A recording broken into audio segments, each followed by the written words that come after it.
భాగంగా physical development activity కింద కాగితం ముక్కలతో ఈ ఆకారాలని తయారు చేయాలి. ఇక్కడ ఏం చేస్తుంది గోగుని? ఏ ఆకారాన్ని అంటిస్తుంది? చెట్టు. అలాగే కనకం, శశి వీళ్ళందరూ ఏ ఆకారాన్ని అంటించారు? ఇల్లు. ఇల్లు. ఇది ఇల్లునా? ఇల్లు ఏ కలర్ ఉంటుంది? వైట్. ఇది వైట. ఇల్లు ఆకారాన్ని అంటించండి. ఇది కూడా కంప్లీట్ చేసి కాగితం ముక్కలతో ఆకారాలని తయారు చేయడం. ఓకేనా?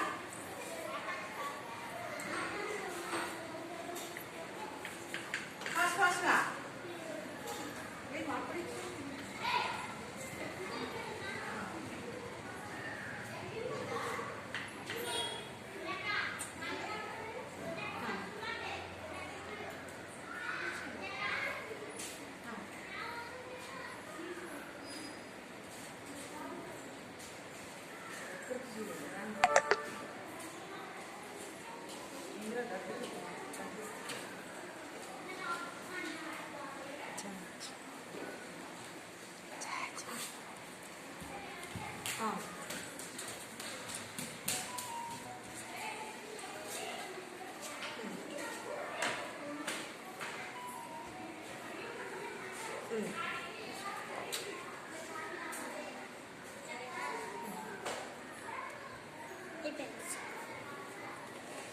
ఈ స్పేస్లో రెండు పెట్టేసాను.